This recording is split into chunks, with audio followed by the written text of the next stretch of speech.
कामदेव को घोड़ा बनाया। ये बड़ा सुंदर उपदेश भी है। राम जी विवाह करने जा रहे हैं, गृहस्थ जीवन में प्रवेश करने जा रहे हैं, और घोड़ा कौन बना? बोले कामदेव। और कामदेव जो घोड़ा बना हुआ है उसकी लगाम किसके हाथ में? बोले राम के हाथ में। काम की लगाम किसके हाथ में है? बोले राम के हाथ में। कामदेव ही तो घोड़ा बना है। काम की लगाम राम के हाथ में, और उसकी लगाम को कसे हुए हैं राम, और तब विवाह करने जाओ। ये संकेत है, गृहस्थ जीवन में जाओ लेकिन काम के वश में होकर के मत जाओ, काम को अपने वश में करके जाओ। काम तुम्हारे वश में होगा, काम की लगाम तुम्हारे हाथ में होगी, तो तुम्हारा गृहस्थ जीवन पवित्र और मंगलमय होगा। और काम के परवश हो गए तो वो काम तुम्हें पतन के मार्ग पर ले जाएगा। ये गृहस्थ जीवन का संदेश है हमारे। काम की लगाम राम जी के हाथ में। काम तुम्हारे ऊपर सवार न हो, काम पर तुम सवारी करो। काम तुम्हारे वश में। आज लोगों के ऊपर काम सवार हो जाता है, और काम जब सवार होता है तो कामातुराणाम न भयम न लज्जा। कामातुर प्राणी के लिए न भय होता है न लज्जा होती है। लेकिन जब काम पर हम सवार होते हैं, काम को हम अपने वश में करके चलते हैं, तो हम जीवन में सफल होते हैं, जीवन में सुख समृद्धि को पाते हैं, और हमारा संस्कार सुरक्षित बना रहता है। राम जी कामदेव को ही घोड़ा बना करके ब्याह करने जा रहे हैं। अब महाराज जब चारों दुल्हा चले, सखियों ने देखा, सखियां प्रसन्न हो गईं और सखियां गीत गाने लगी। सखियों ने कहा, देखो चारों दुल्हा कितने सुंदर हैं, एक से एक अद्भुत हैं। तो एक सखी ने कहा, चारों दुल्हा तो सुंदर हैं, लेकिन इसमें जो बड़ा वाला है ना, वो तो कमाल का है। मिथिला की सखी ने कहा, बड़ा सुंदर पद है। मिथिला की सखी कहती है कि आज मिथिला नगरिया निहाल सखिया, चारों दुल्हा में बड़का कमाल सखिया। चारों दुल्हा में जो बड़ा वाला है वो तो कमाल का है। आजू मिथिला नगरिया निहाल सखिया, आजू मिथिला नगरिया निहाल सखिया, चारों दुल्हा में बड़का कमाल सखिया, चारों दुल्हा में बड़का कमाल सखिया। आजू मिथिला नगरिया निहाल सखिया, आजू मिथिला नगरिया निहाल सखिया, चारों दुल्हा में बड़का कमाल सखिया, चारों दुल्हा में बड़का कमाल सखिया।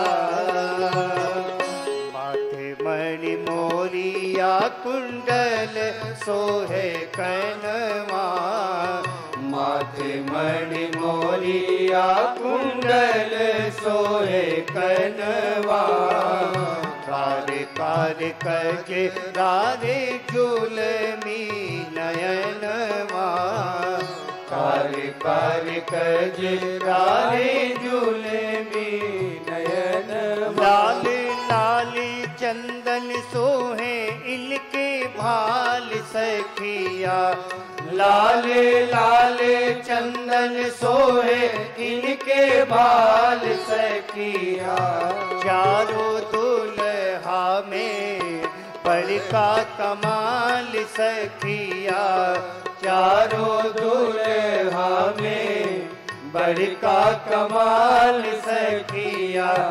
आजू मिथिला नगरिया निहाल सखिया, आजू मिथिला नगरिया निहाल सखिया, चारों दुल्हा में बड़का कमाल सखिया, चारों दुल्हा में बड़का कमाल सखिया। सावर सावर गोरे गोरे जोड़ी जहान है। सावर सावर गोरे गोरे जोड़िया गजान अखिया न देख ली न सुन ली न कान है। अखिया न देख ली न सुन ली न कान जोग जोग जोड़ी जिए बेमिसाल सखिया। जोग जोग जोड़ी जिए बेमिसाल सखिया। चारों दुल्हा में बड़का कमाल सखिया। चारों दुल्हा में बड़का कमाल सखिया। गगन मगन आज मगन धरतिया। गगन मगन आज मगन धरतिया। देख देख दुल्ही के सावरी सूरतिया। देख देख दुल्हा जी के सावरी सूरती। बाल व्रत नर नारी सब बेहाल सखिया। बाल वृद्ध नर नारी सब बेहाल सखिया। चारों दुल्हा में बड़का कमाल सखिया। चारों दुल्हा में बड़का कमाल सखिया। भगवान के सुंदर स्वरूप को देखकर क्या दूल्हा वेश, 12 वर्ष की अवस्था, नीलमणि के समान, मरकत मणि के समान भगवान के श्रीअंग की कांति, मस्तक पर मोर, मोर में मोतियों की लर लटक रही है, सुंदर पीतांबर जामा जोड़ा पहने हुए, गले में हार, कंधे पर अंगद, बाजूबंद, हाथों में कंगन मुद्रिकाएं। ऐसा दिव्य स्वरूप देखकर मिथिला के जितने बाल वृद्ध थे, जवान थे, सब व्याकुल। बाल वृद्ध नर नारी सब बेहाल सखिया, सब बेहाल हो गए महाराज ऐसा रूप देखकर। तब मिथिला की सखियों ने कहा हमारा सौभाग्य देखो। सच में मिथिला की सखियों का जो सौभाग्य है वो सौभाग्य बड़े बड़े मुनि महात्माओं का भी नहीं हो सकता। क्या सौभाग्य है उन सखियों का? तो मिथिला की सखियां कहती हैं कि जिनका लागी जोगी मुनि जप तप कैलन, जिन राम को पाने के लिए, इनका दर्शन करने के लिए बड़े बड़े मुनि महात्मा जप करते हैं, तप करते हैं, वो राम जी हमारे मिथिला में पहुना बन करके आए हैं, दूल्हा बन करके आए हैं। इनको देखने के लिए लोग तपस्या करते हैं और ये स्वयं चल करके मेरे यहाँ आ रहे हैं, ये मेरा सौभाग्य है। मिथिला की सखियां कहती हैं जिनका लागी जोगी मुनि जप तप कैलन। जिनका लागी जोगी मुनि जप तप कैलन। चारों दुल्हा में बड़का कमाल सखिया। चारों दुल्हा में बड़का कमाल सखिया। मिथिला की सखियों ने कहा जिनका लागी जोगी मुनि जप तप कैलन, से ही हमरा मिथिला में पाहुन बन के अइलन। जिनके लिए बड़े बड़े मुनियों ने तप किया वो मेरे मिथिला में आज दूल्हा बन करके आए हैं, तो क्या स्वागत करोगी इनका? तो मिथिला की सखियां कहती आज लोढ़ा से सिकाई भी इनकर गाल सखिया, इनके गाल को आज लोढ़ा से सेकेंगे। ये मिथिला की एक रीति है, विधि है। विवाह में हर देश में अपनी अपनी परंपराएं होती, लोक परंपराओं का लोग निर्वाह करते। तो मिथिला की एक लोक परंपरा है कि जब दूल्हा आता है तो दूल्हे के गाल की सिकाई होती है।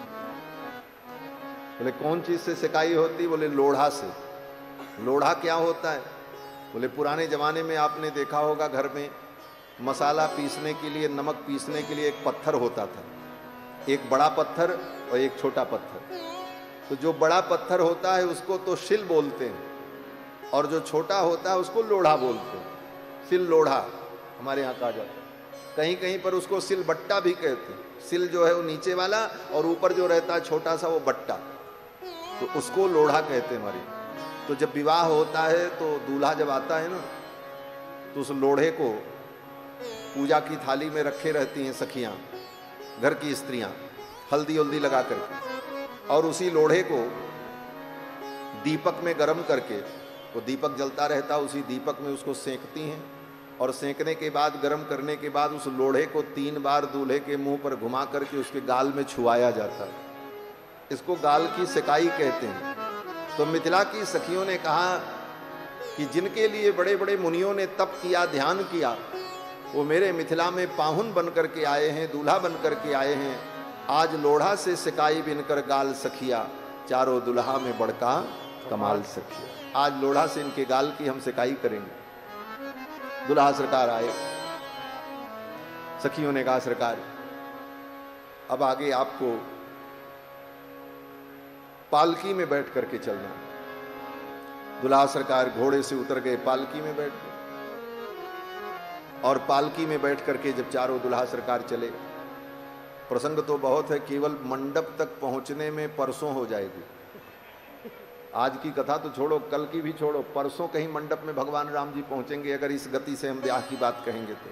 इसलिए अब थोड़ी जल्दी जल्दी बातें करके पूरी करनी है। एक एक कितनी विधियां हुई हैं। अब सखियां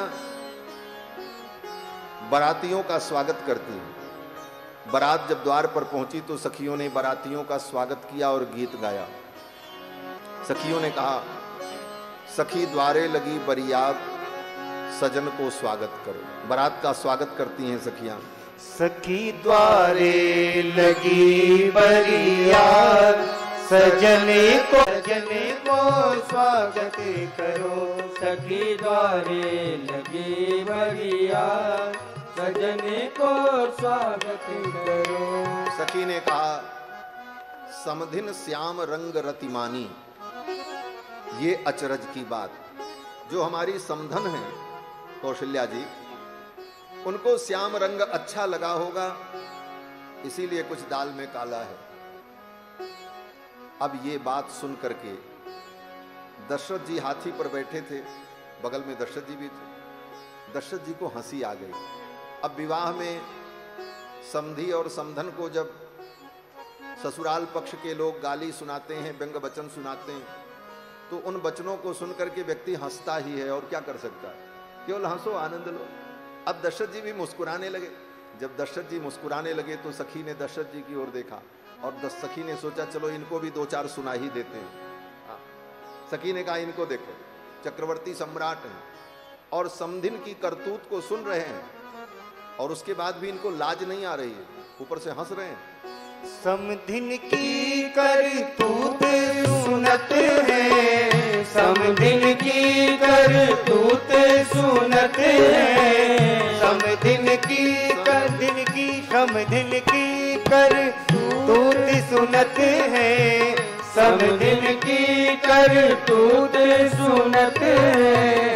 तब हूँ नाही लजात, सजने को स्वागत करो।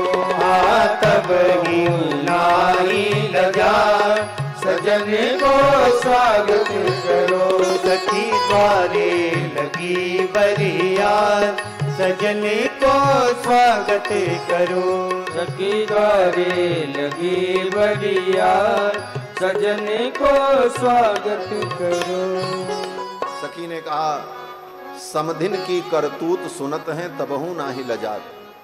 समधिन की करतूत सुन रहे हैं फिर भी इनको लाज नहीं आ रही। और कर क्या रहे थे दशरथ जी, हाथी पर बैठे बैठे अपनी मूंछों को फेर रहे थे बार बार। चक्रवर्ती सम्राट 4-4 बेटों का ब्याह करने जा रहे हैं, और समधी की शान तो वैसे भी ज्यादा होती है, वो भी बाप वाले, वो बेटा के बाप की। समधी तो दोनों होते हैं, कन्या का पिता उसका समधी, वो उसका समधी, लेकिन दूल्हे का जो बाप होता है उसकी शान कुछ अलग ही होती है। और यहां तो 4-4 बेटों को ब्याहने जा रहे हैं, इसलिए दशरथ जी की शान बड़ी गजब थी महाराज। अपनी मूंछों पर हाथ फेर रहे थे और हाथी पर बैठे हुए चल रहे थे। समधी जी हाथी पर बैठे, समधी हाथी पर बैठे, समधी जी हाथी पर बैठे, समधी जी हाथी पर बैठे, फिर मूछ पे हाथ सजन को स्वागत करो, फिर मूछ पे हाथ सजन को स्वागत करो, सखी द्वारे लगी बरियात सजन को स्वागत करो, सखी द्वारे लगी बरियात सजन को स्वागत करो। सखी ने कहा देखो समधिन की करतूत सुन रहे हैं फिर भी इनको लाज नहीं आ रही।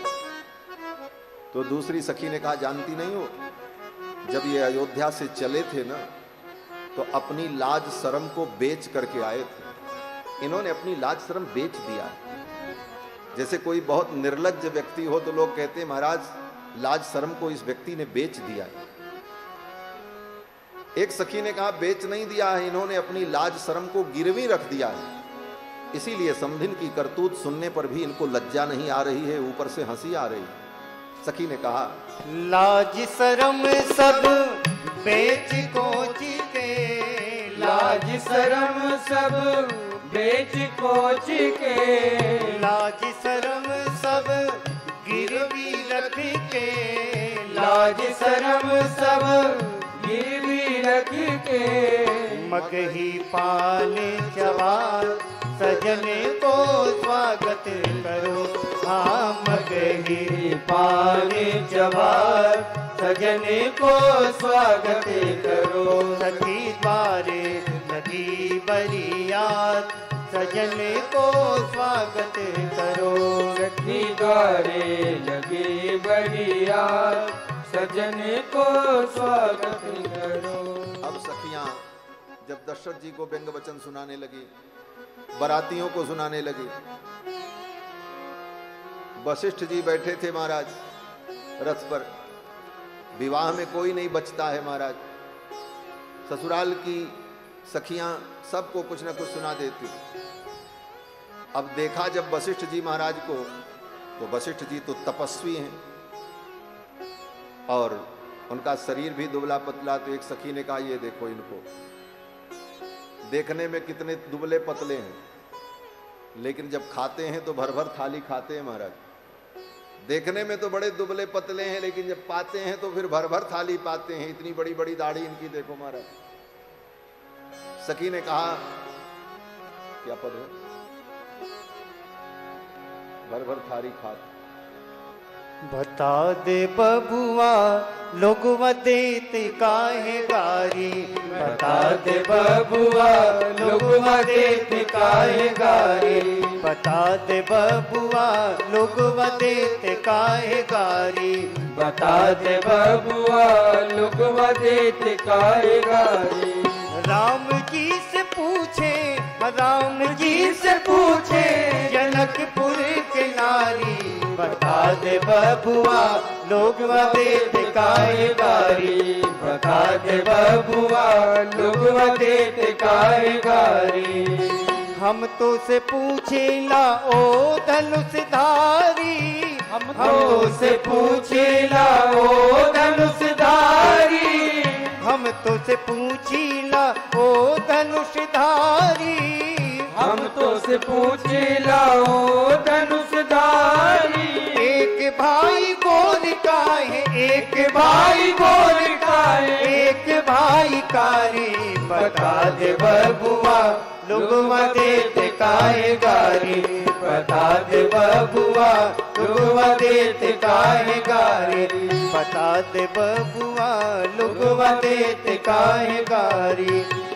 राजा दशरथ जी कैले होशियारी, राजा दशरथ जी कैले होशियारी, राजा दशरथ जी कैले होशियारी, राजा दशरथ जी कैले होशियारी।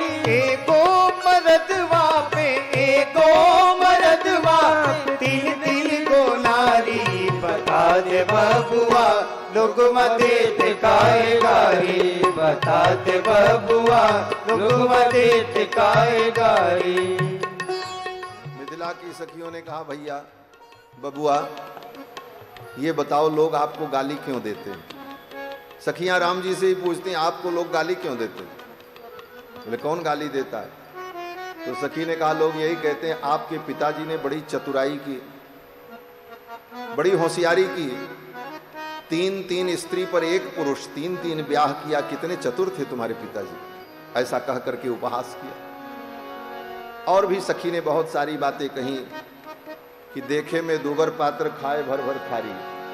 ई बुढ़वा बाबा के पकल पकल दाढ़ी, ई बुढ़वा बाबा के पकल पकल दाढ़ी, ई बुढ़वा बाबा के पकल पकल दाढ़ी। गुरुदेव वशिष्ठ बगल में बैठे थे और वशिष्ठ जी तो वृद्ध हैं और बड़ी बड़ी उनकी दाढ़ी थी। तो मिथिला की सखियों ने वशिष्ठ जी को भी 2-4 खरी खोटी सुना दी। मिथिला की सखियों ने कहा ये बुढ़वा के पकल पकल दाढ़ी, देखो पकी पकी दाढ़ी है लेकिन जब खाने बैठते हैं तो एक एक थारी खाते हैं महाराज भर भर। ई बुढ़वा बाबा के पकल पकल दाढ़ी, ई बुढ़वा बाबा के पकल पकल दाढ़ी, देखन में चोट लाग, देखन में चोट लाग, देखन में चोट लाग, देखन में चोट लागे, खाए भर भर थारी। बता दे बबुआ लोग देत काहे गारी, बता दे बबुआ लोग देत काहे गारी। राम जी से पूछे हाँ, राम जी से पूछे हाँ, राम जी से पूछे जनकपुरी के नारी। बता दे बबुआ लोग देत काहे गारी, बता दे बबुआ लोग देत काहे गारी, बता दे बबुआ लोग देत काहे गारी। सखियों ने भगवान को बड़े व्यंग वचन सुनाए। अंत में पालकी में बैठ करके दुल्हा सरकार जब द्वार पर पहुंचे तो सखियों ने दुल्हा सरकार की आरती उतारी, परछन किया और फिर सखी ने कहा अब पालकी से उतर करके पैदल चलो, क्योंकि ये पालकी घोड़ा हाथी ये आंगन में नहीं जाएगा, आंगन में तो पैदल जाना पड़ेगा, दरवाजे तक सवारी आती है, भीतर तो पैदल ही जाना पड़ता है। तो राम जी ने लक्ष्मण जी की ओर देखा, लक्ष्मण जी ने राम जी की ओर देखा और इशारे इशारे में दोनों ने बात कर ली। लक्ष्मण जी ने कहा भैया ससुराल में आए हैं, पैदल चलेंगे, सवारी से चलेंगे। सखियों ने कहा सरकार यहां सवारी नहीं जाएगी, सवारी तो यहीं तक आएगी, अब तो उतरना ही पड़ेगा। अब सखी ने कहा कि उतरी पधारो पावनी ललित गति, अब तो आप यहां से उतर करके पैदल चलो। उपमा बतावें सखी एक एक चाल की, जब आप चलोगे तो आपके चाल की मैं उपमा बताऊंगी, आप कैसे चलते हो, आपकी चाल कैसी। लक्ष्मण जी को अच्छा नहीं लगा, लक्ष्मण जी को थोड़ा रोष आ गया, ये सखियां मेरे प्रभु से इस तरह की बातें करती हैं। लक्ष्मण जी को थोड़ा रोष आया तो सखी ने लक्ष्मण की ओर देखा और कहा करी के ख्याल लक्ष्मण लाल सुनो। सखियों ने कहा सुन लो लक्ष्मण जी, करी के ख्याल लक्ष्मण लाल सुनो, ना बजई हो यहां गाल, ये गली है ससुराल की। यहां गाल मत बजाना, यहां ज्यादा मत बोलना, ये ससुराल की गली है। लक्ष्मण जी ने कहा क्यों, क्या करोगी? तो सखियों ने कहा जब दूल्हा बहुत गाल बजाता है ना, तो उसका गाल बजाना बंद करने के लिए हम लोग एक उपाय करते हैं। बोले क्या उपाय? बोले लोढ़ा देख रहे हो ना, वो जिस लोढ़ा की बात अभी आई। सखी ने कहा ये लोढ़ा देख लो, इस लोढ़ा को गर्म करके आपके गाल की सिकाई करेंगे, गाल बजाना बंद हो जाएगा। सखी ने कहा कि आरती की बाती में छिपाए लोढ़ा ताती कर, आरती की बाती में छिपाए लोढ़ा ताती कर, सारी सरहज सब सिकाई करें गाल की। आपके गाल की सिकाई कर देंगे। बोलियो विचार न तो हो शिष्टाचार खूब, लीजिए निहारी झांकी परिछन के थाल की। देख लो ये थाल की झांकी, इसमें लोढ़ा भी रखा हुआ है। लक्ष्मण जी ने कहा किसके लिए? सखियों ने कहा आप जैसे दूल्हे के लिए इसका उपयोग होता है। अब तो लक्ष्मण जी बेचारे चुप हो गए। चारों भाई पालकी से उतर गए और जब उतर गए तो सखियां ताली बजा करके हंसने लगी। उतर गईले उतर गईले उतर गईले, चारों दुल्हा जी पालकी से उतर गईले। उतर गईले उतर गईले उतर गईले हो, चारों दुल्हा सवारी से उतर गईले। चारों दुल्हा सवारी से उतर गईले। उतर गईले उतर गईले उतर गईले, चारों दुल्हा सवारी से उतर गईले। चारों दुल्हा सवारी से उतर गईले। गुर को दुल्हा बघारत लइए सेखी, गुरु दुल्हा बघारत रहे सेखी। गुरु को दुल्हा बघारत। सखी कहती है गोरकू दुल्हा, गोरकू दुल्हा माने लक्ष्मण जी गोरे है ना।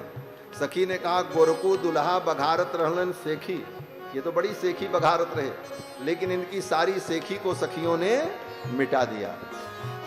गुर को दुल्हा बघारत रहिले सेखी, गुर को दुल्हा बघारत रहिले सेखी।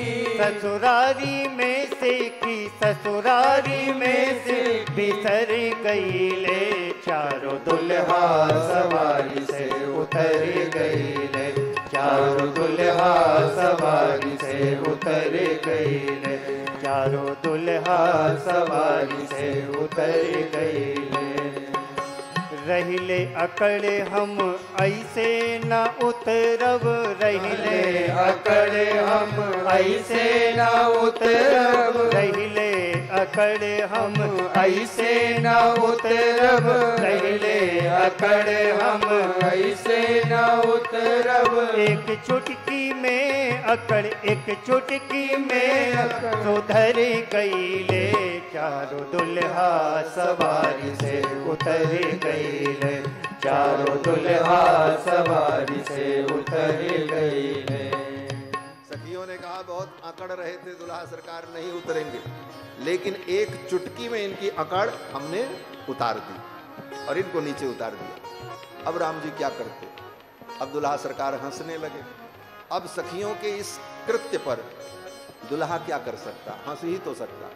चारों दुल्हा सरकार जब हंसने लगे तब सखियों ने कहा वाह अब क्या बात है, खिल गईल खिल गईल खिल गईल रे दुल्हा की बत्तीसी खिल गई। दुल्हा की बत्तीसी खिल गई है तो हंसने लगे। मिथिला की सखियां बड़ी प्रसन्न हुई, परम आनंद हुआ। इतना रस लिया है महाराज मिथिला की सखियों ने। भगवान श्री राम जो परम रसमय है, जिनको वेदों ने कहा रसो वै सह हे वायम लब्ध्वानंदी भवती, उस रस का सही आस्वादन तो मिथिला की सखियों ने। मिथिला की सखियों ने उस रस का आनंद लिया और दुल्हा सरकार पालकी से उतर गए, सखियां लेकर के चली। यही विधि राम मंडप ही आए। यही विधि राम मंडप ही आए। यही विधि राम मंडप ही आए। अर्घ देई आसन बैठाए। अर्घ देई आसन बैठाए। यही विधि राम मंडप ही आए। यही विधि राम मंडप ही आए। इस विधि से सखियां चारों दुल्हा सरकार को लेकर के मंडप में आईं, अर्घ दिया, पूजन हुआ, फिर राम जी मंडप में विराजमान हुए। फिर किशोरी जी को सखियां लेकर के आईं और किशोरी जी जब मंडप में आईं तो श्री जनक जी महाराज ने किशोरी जी को अपने गोद में बैठाया। पहले से ही ब्राह्मणों ने मंगल कलश, वेदिका का निर्माण, अंकुरार्पण, पालिका का निर्माण ये सब विधान जो यज्ञ में विवाह में होता है वो सब पहले से ही आचार्यों ने करके रखा था। श्री जनक जी महाराज ने जानकी जी को अपनी गोद में लिया, ब्राह्मणों ने स्वस्ति वाचन किया, वेद मंत्र का पाठ किया और फिर श्री जनक जी महाराज अपने हाथ में जल लेकर जल, दूर्वा, पूगफल, द्रव्य, शंख, इन पवित्र पदार्थों को हाथ में लेकर श्री जनक जी महाराज कन्यादान का संकल्प करते। कन्यादान का संकल्प करते हुए जनक जी ने कहा कि इयं सीता मम सुता सह धर्मचरी तव प्रतीक्ष चैनाम भद्रम ते पाणिम गृहिणीष्व पाणिना। जनक जी ने कहा ये मेरी बेटी सीता, इयं सीता मम सुता, ये मेरी बेटी और सहधर्मचरी तव, आज से ये तुम्हारी सहधर्मिणी होगी। प्रतीक्ष चैनाम भद्रम ते पाणिम गृहणीष्व पाणिना, मेरी इस बेटी का हे राम तुम पाणी ग्रहण करो। ऐसा कहते हुए जनक जी ने अपने उस संकल्प के जल को राम जी के हाथ में ऐसे डाल दिया और ज्यों ही जनक जी ने राम जी के हाथ में वो जल डाला, महाराज इत्युक्त्वा प्राक्षिपत राजा मंत्रपूतम जलम तदा। मंत्रपूतम जलम, मंत्र से अभिमंत्रित उस जल को, संकल्प के जल को जब राम जी के हाथ में डाला, उसी समय देवताओं ने दुंदुभी बजाई और जय जयकार की, पुष्प की वर्षा की। महाराज बोलो श्री सीता रामचंद्र भगवान की जय। श्री जनक जी ने कन्यादान किया, इयं सीता मम सुता। एक बात कहें और मैं विश्वास से कहता हूं, यहां जितने लोग बैठे हैं लगभग सभी के ब्याह हुए हैं। हमारे आप जैसे तो, हमारे जैसे तो दो चार महात्मा भले निकल आवे, नहीं तो ब्याह तो सबका ही हुआ होगा। लेकिन आपको अपने विवाह में भी उतना रस नहीं मिला होगा जितना रस आज राम जी की कथा सुनकर के आपको मिला। मैं गारंटी लेता हूं, अगर इससे ज्यादा आनंद आपको अपने विवाह में अनुभव हुआ हो तो हमको बता देना। नहीं हुआ हो जो सुख रघुनाथ जी के विवाह का, जैसे आंखों के सामने वो दृश्य प्रकट हो रहा हो, जनक जी जलदान कर रहे हो, देवता पुष्प वर्षा कर रहे हो। इत्युक्त्वा प्राक्षिपत राजा मंत्रपूतम जलम तदा, और देवताओं ने दुंदुभी बजाई, जय जयकार की। देव दुंदुभि निर्घोषः, देवताओं ने दुंदुभी बजाई। पुष्प वर्षो महान भूत, आकाश से पुष्प की वर्षा हुई। और फिर जनक जी महाराज ने पुनः हाथ में जल लिया और संकल्प किया, कहा लक्ष्मणा गच्छ भद्रम ते उर्मिला मुद्यता मया। हे लक्ष्मण, मैं अपनी बेटी उर्मिला का कन्यादान तुम्हें करना चाहता हूं, आगे आओ और कन्यादान ग्रहण करो। संकल्प करके जनक जी महाराज ने उर्मिला का कन्यादान लक्ष्मण को किया। फिर देवताओं ने दुंदुभी बजाई, जय जयकार की। बोलो श्री लखन लाल की जय। इसके बाद श्री जनक जी ने फिर हाथ में जल लिया। फिर ब्राह्मणों ने वेद मंत्र का उच्चारण किया और कहा, हे भरत प्रतीक्ष पाणिम गृहणीस्व मा भूत कालस्य पर्ययः। ऐसा कहते हुए गृहाण पाणिम मांडव्याः, मांडवी का पाणी ग्रहण करो, ये कहते हुए जनक जी ने वो जल भरत जी के हाथ में डाला। देवताओं ने फिर पुष्प वर्षा की, जय जयकार की, दुंदुभी बजाई, बोले भरत लाल की जय। इसके बाद श्री जनक जी ने सुत कीर्ति का कन्यादान किया शत्रुघ्न जी को, और देवताओं ने फिर दुंदुभी बजाई, पुष्प वर्षा की। अब तो महाराज बाजे बजने लगे और चारों कन्याओं का जब दान संपन्न हो गया तो चारों कन्याएं अपनी पिता के गोद से उठकर क्रमशः अपने पति के दाहिने भाग में विराजमान हुई। राम जी के दाहिने तरफ सीता जी लक्ष्मण जी के दाहिने तरफ उर्मिला जी, भरत के दाहिने तरफ मांडवी, और शत्रुघ्न जी के बाएं दाहिने तरफ श्रुतकी। 4 दूल्हा 4 दुल्हन, और मंडप की अद्भुत शोभा हो रही थी। फिर तो अग्नि का स्थापन हुआ। ब्राह्मणों ने विधि पूर्वक अग्नि स्थापना की, और विवाह से संबंधित जो होम है वो आहुतियां प्रदान की गईं, और आहुतियां प्रदान करने के बाद वर वधू के आंचल को बांधा गया, जिसको गठबंधन कहते हैं। पूजा पाठ में वर वधू के आंचल को, ऐसे भी पूजा में गांठ जोड़ी जाती है ना, दोनों के बीच में गांठ लगा दी जाती है। किसी व्यक्ति ने कहा, अरे पति पत्नी के बीच में गांठ मत लगाओ भाई, किसी के प्रेम में गांठ पड़ जाए सो ठीक नहीं। बोले देखो, ये विवाह की जो गांठ होती है ना, ये बड़ी महत्वपूर्ण होती है। गठबंधन की विधि बड़े रस में सनी। मिथिला की सखियां कहती है, गठबंधन की विधि बड़ी रस में सनी। इसमें बड़ा रस है। दुनिया में जितनी गांठ होती है उसमें रस नहीं होता। हाँ, गन्ना बहुत मीठा होता है, लेकिन गन्ने की जो गांठ होती है वहां रस नहीं होता, जबकि गन्ना मीठा होता है। और गांठ तो संसार में बड़ी खतरनाक मानी जाती है। अगर शरीर में कोई गांठ पड़ जाए तो कहते हैं कैंसर हो गया। लेकिन विवाह में वर वधू के बीच में जो गांठ जोड़ी जाती है, वो गांठ तो रस से भरी होती है, उसमें रस ही रस होता। इसीलिए मिथिला की सखियों ने कहा, गांठ में रस नहीं होता, लेकिन गठबंधन की गांठ में गांठ गांठ रस हो। गठबंधन की तो गांठ गांठ में रस होता। सखियों ने दुल्हा सरकार और दुल्हन के आंचल को बांधा, गठबंधन हुआ।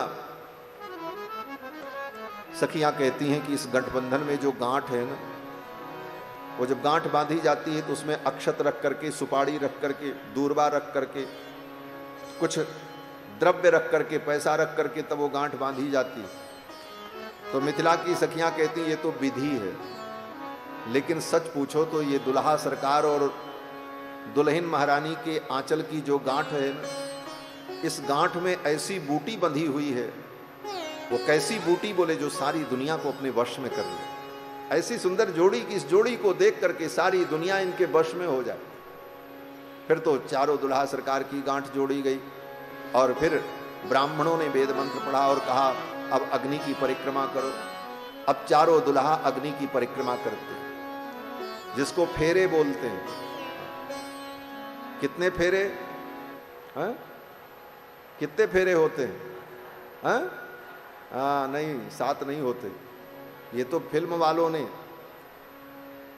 7 फेरे का नाम लेकर के दुनिया में प्रचार किया, और हमारे हिंदू भाई भी भ्रम में पड़ गए। पिक्चर प्रमाण नहीं होती, मूवी प्रमाण नहीं होती, शास्त्र प्रमाण होता। विवाह में 4 ही फेरे होते हैं, आज जान लो। अगर पंडित 7 करावे तो उनको मना कर देना, बोले 4 ही होता है। 4 फेरे का ही विधान है। 3 फेरा जो पहले होता है उसमें बहू आगे रहती है, वर पीछे रहता है। बहू आगे, वर पीछे, 3 परिक्रमा। और फिर जब चौथी परिक्रमा होती है तो वर आगे हो जाता, वधू पीछे हो जाता। 4 ही परिक्रमा होती है। और इन चारों परिक्रमाओं का कारण है, गृहस्थ जीवन में प्रवेश करने जा रहे हैं, अग्नि को साक्षी करके वर वधू 4 परिक्रमा करते हैं। और ये संकल्प होता है कि मनुष्य जीवन में 4 पुरुषार्थ प्राप्त करना है, धर्म अर्थ काम मोक्ष। इन चारों पुरुषार्थों की प्राप्ति के लिए हम दोनों आगे बढ़ेंगे। तो पत्नी कहती है कि धर्म अर्थ काम, इन 3 पुरुषार्थों में मैं तुमसे 2 कदम आगे रहूंगी और तुम्हारा साथ दूंगी। लेकिन चौथी परिक्रमा में जब पुरुष आगे हो जाता है तो पुरुष कहता है, देवी धर्म में, अर्थ में, काम में मैं तुम्हें साथ रखूंगा, लेकिन जब चतुर्थ पुरुषार्थ मोक्ष की बात आएगी तो मोक्ष के लिए हर जीव स्वतंत्र है, इसलिए मैं तुम्हें छोड़ करके संन्यास भी ले लूंगा, ईश्वर की आराधना के लिए भी चला जाऊंगा। इसलिए पत्नी को पीछे छोड़ देता। लेकिन अग्नि के सामने की गई इस प्रतिज्ञा को कौन समझता? जीवन भर मोह नहीं छूटता। इसीलिए हमारे यहां शास्त्र कहता है धर्म अर्थ काम 3 पुरुषार्थों के बाद मोक्ष की प्राप्ति के लिए मोह का त्याग करके संन्यास लेकर के एकाकी रह करके ईश्वर की आराधना करके आत्म कल्याण करो। इसीलिए बड़े बड़े राजा महाराजा भी अपना राज्य पाट छोड़ करके जंगल में चले जाते। चौथे पन नृप कानन जाही, चौथे पन में बड़े बड़े राजा भी जंगल में जाकर भगवान की उपासना करते। तो ये 4 परिक्रमा इसीलिए होती। अब चारों दुल्हा सरकार परिक्रमा कर रहे हैं और दुल्हा दुल्हन एक साथ और सखियां गीत गा रही हैं। करी होम विधिवत कांट जोरी होन लागी भावरी।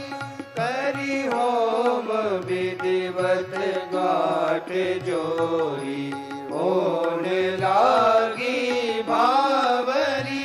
क्यों करे विनय विदेहु कियो विदेहु मूरत सावरी। क्यों करे विनय विदेह कियो विदेह मूरत सावरी। करी होम विधिवत गाठ जोरी होन लागी भावरी। करी होम विधि करी होम विधि करी होम विधिवत विधिवत होम करके हवन करके गांठ जोड़ी गई और चारों दुल्हा भांवरी देने लगे। इस झांकी का दर्शन करो भाव से। सुंदर मंडप, मणिमय मंडप और बीच में अग्नि प्रज्वलित हो रही है। चारों तरफ ऋषि मुनि महात्मा लोग बैठे हैं। दशरथ जी महाराज बैठे हैं, जनक जी बैठे हैं और चारों दुल्हा और चारों दुल्हन अग्नि की परिक्रमा कर रहे हैं। दुल्हन आगे हैं और दूल्हा पीछे हैं। कैसी सुंदर झांकी हो रही है और भगवान परिक्रमा कर रहे हैं। चारों दुल्हा दुल्हन देत भवरिया है। चारों दुल्हा दुल्हन देत बवरिया है। संग सोहती दुल्हन अगरिया है। संग सोहत दुल्हन अगरिया है। चारों दुल्हा दुल्हन देत भवरिया है। चारों दुल्हा दुल्हन देत श्याम गौर गौर श्याम चारों जोड़ा जोड़िया। श्याम गौर गौर श्याम चारों जोड़ा जोड़िया। हरे हरे होते चहूं ओरिया है। आहे हरे हरे होते चहूं ओरिया है। चारों दुल्हा दुल्हन देत भवरिया है।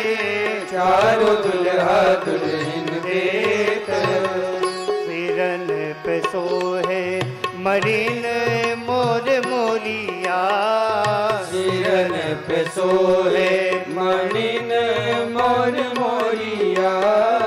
दामिनी की छवि छिन छोरिया है। आए दामिनी की छवि चिने छोरिया है। चारों दुल्हा दुल्हन देत भवरिया है। चारों दुल्हा दुल्हन देत रत्नारी कजरारी अजब अखरिया। रत्नारी कजरारी अजब अखरिया। लखतहि करबे खबरिया है। आए लगते करे बे खबरिया है। चारों दुल्हा दुल्हन देत भवरिया है। चारों दुल्हा दुल्हन देत आंचल चंदरिया में पड़ी है गठरिया। आंचल चदरिया में पड़ी है गठरिया। बांधे की बूटी बस करिया है। आहे बांधे है कि बूटी बस करिया है। चारों दुल्हा दुल्हन देत भवरिया है। चारों दुल्हा दुल्हन देत नव रंग मणि की सुपली सुहरिया। नव रंग मणि की सुफल सोहरिया। लावछरिया में पर भरिया है। आहे लावचरिया में भर भरिया है। चारों दुल्हा दुल्हन देत भवरिया है। चारों दुल्हा दुल्हन देत जयति जयति जय जय हो। होत चारोरिया। जयति जयति जय होत चारोरिया। जयति जयति जय जयति जयति जय जयति जयति जय होत चारोरिया। जयति जयति जय होत चारोरिया। सूर्य कर सुमन की झरिया है। आहे सूर्य कर सुमन की झरिया है। आहे सूर्य कर सुमन की झरिया है। आए सूर्य कर सुमन की झरिया है। चारों दुल्हा दुल्हन देत भवरिया है। चारों दुल्हा दुल्हन देत भवरिया है। चारों दुल्हा दुल्हन देत मानो रतिपति जान पितु महतरिया। मानो रतिपति जान पितु महतरिया। प्रकट दुरत बेर बेरिया है। आए प्रकट तुरत बेरी बेरिया है। चारों दुल्हा दुल्हन देत भवरिया है। चारों दुल्हा दुल्हन देत फूली ना समा तिलकी मोतिया किंकरिया। फूली ना समा तिलकी मोदिया किंकरिया। लली लाल लजन लजोरिया है। आए लली लाल लजन लजुरिया है। चारों दुल्हा दुल्हन देत भवरिया है। चारों दुल्हा दुल्हन देत भवरिया है। चारों दुल्हा दुल्हन देत भवरिया है।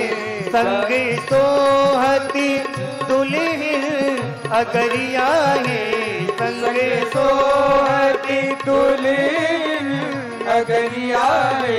चारों दुल्हा दुल्हन देत भवरिया है।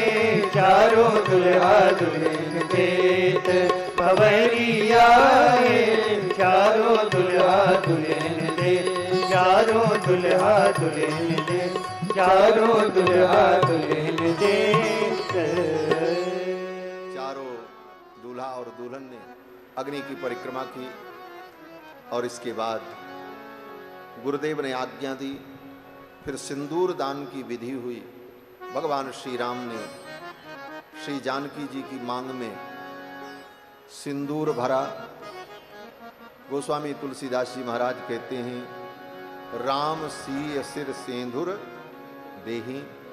और जब राम जी ने सिंदूर दान किया उसी समय देवताओं ने पुष्प वर्षा की, जय जयकार की। सभी लोग परम आनंदित हो गए और बड़े ही धूमधाम से भगवान श्री सीतारामचंद्र जी का ये विवाह महोत्सव पूर्ण हुआ। अभी तो आगे बहुत सारी विधियां हैं। सखियां भगवान को कोहबर में लेकर के गईं और कोहबर में बहुत मनोविनोद हुआ। और उसके बाद फिर जीमने के लिए जब आंगन में बुलाया, दूल्हे को परिवार के सहित आंगन में बुला करके विवाह के बाद जिमाया जाता। तो जब जीमने के लिए दुल्हा सरकार चारों बैठे तो सखियों ने बड़े सुंदर गीत गाए, बड़े व्यंग वचन सुनाए, गारियां सुनाने लगीं। जनक जी की पक्ष से सखियां राम जी को व्यंग वचन सुनाने लगी, तो सुनते सुनते राम जी भी थक गए थे। तो राम जी ने सोचा बहुत सुना लिया इन लोगों ने, अब कुछ मुझे करना चाहिए। तो राम जी ने क्या किया, बोले वो गारी सुनाने वाली, गीत गाने वाली सखियां ऊपर बैठी थी अटारी पर, और आंगन में भोजन का कार्यक्रम चल रहा था। तो जब सब लोग भोजन करने में मगन हो गए तो राम जी ने धीरे से सिर उठाया और ऊपर की ओर देखा कि ये गाने वाली कौन है। जेवत जान सबय रघुनंदन आप लख्यो मिथिलेश अटारी, और राम को रूप निहारी सबय मई भई मत विभ्रम गावनिहारी। राम जी ने जब ऊपर देखा तो राम जी का मुख देखते ही वो गाने वाली जो स्त्रियां थीं उनकी बुद्धि चकरा गई। भई मत विभ्रम गावनिहारी, और भूल गई अवधेश को नाम, और देन लगी मिथिलेश ही गारी। अवधेश का नाम भूल गई और मिथिलेश को ही गाली देने लगी, जनक जी को ही गाली पड़ने लगी। ये हमारे राम जी के सौंदर्य का चमत्कार। तो राम जी के विवाह की लीला बड़ी अद्भुत। दुल्हा सरकार का विवाह संपन्न होता है। अब दुल्हा सरकार की आरती करें।